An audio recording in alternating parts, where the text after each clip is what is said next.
right, so I'll repeat, don't make a martyr out of Jay Powell. He's a terrible Fed chair, but he's not a criminal. At least that's my take. Here's Art Laffer, former Reagan economist. He's seen a few lousy Fed chairs and criminals in his time. And Steve Moore, the host of More Money on WABC Radio.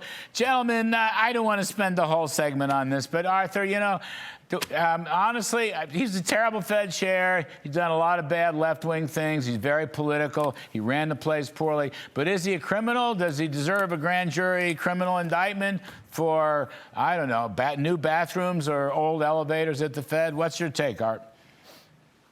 Well, I don't know if he does or not. That depends upon the details, Larry, and what he said before Congress and what he didn't say and whether it goes there. But he has been a very bad Fed chairman. Yes. I mean, he's the worst since G. William Miller. We've had that huge inflation there. Wow. We've had all the problems there. We have a complete Fed board that's misaligned on the way it should be. This guy is incompetent on being the Fed chairman, that's for sure. And internally, Larry, there's been a problem as well. You've had 5 governors that have had their stock trades questioned. I don't know whether it's right or wrong, but 5 of them there was no oversight. Yep. You had one that had a loan for a house that had a problem there. You've had all of these, and there is no oversight. And, frankly, the Fed is not accountable to anyone.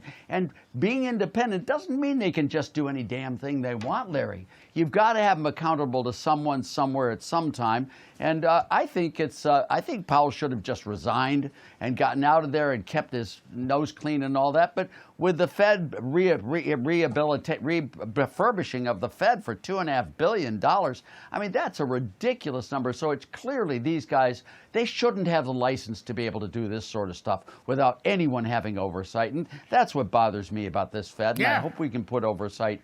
Well, let's get rid of him. I mean, you need a thorough overhaul. I didn't want to get rid of him. Yeah, just get him gone. The thing is, get him gone. The thing is, Steve, you're not going to get him. This indictment has inflamed the banking committee, and it's inflamed the Republicans. So to me, it's a tactical mistake. I don't want to make a martyr out of him. I just want to get rid of him. I don't either. And put somebody good in, Steve. Like Kevin Warsh or Kevin Hassett, whoever it's going to be. No, go ahead, please. Yeah, I'm sorry. He's playing the martyr. His statement was, "Oh, he's going after me because I don't want to, lower interest rates." But, Mr. President, don't step on the message. The message here is exactly what you said, Larry. We got a booming economy. We got peace, prosperity here at home, around the world. It's a beautiful picture. Jerome Powell is a small player in this, and he's going to be gone in 3 or 4 months. So let's have this story go away, Larry. Let's talk about the amazing things that are going on in the economy. By the way, new report shows the budget deficit is coming down. Who would have thought it was happening? Well, you get growth, you get more revenue. You got jobs, you got, inflation coming down. As Arthur pointed out, we're headed to that target, that sweet spot of 2%. Let's not spoil this beautiful picture by putting Jerome Powell in it. One thing that bugged me, and I looked it up and I checked crosswise with people. It wasn't reported. Those jobs numbers that came out on Friday for December, for the year, people are saying, well, you only got roughly 600,000 jobs, so it was a terrible year. Trump's a terrible president. Guess what? The household survey showed 2.4 million new jobs, okay? Yes. The household survey. Yes. And that's very important because you've had a change in the composition of the labor force. And nobody reported that, and that's why the unemployment rate came down, and wages for production workers are going up. Now, to your point, and Arthur's too, and mine, we're looking at 5, 6, 7% growth, I'm telling you. And productivity is gunning at 4% or better. We've never seen anything like this. And trillions of dollars are flowing. This is the hottest economy in the world with a positive oil shock and a positive technology shock from AI. And I agree with you, Steve Moore. That's where the emphasis should be.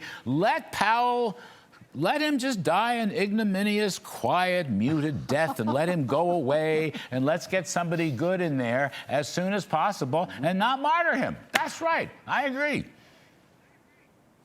Well, can I just say one thing about this is that he has also been wrong on the economy. There's been no bigger pessimist on the economy than Jerome Powell. Remember his forecast for 2019 2025 was like 2%. With the last Less. 9 months, we've grown at 4%, and his forecast for this year is like 1.9%. We're going to have a blowout number. We're going to have 3.5, 4. I don't know if I'm at 5 or 6, Larry, but 3.5 to 4% is still pretty damn good. Art Laffer, though, the Committee to Unleash Prosperity today, I think is correct.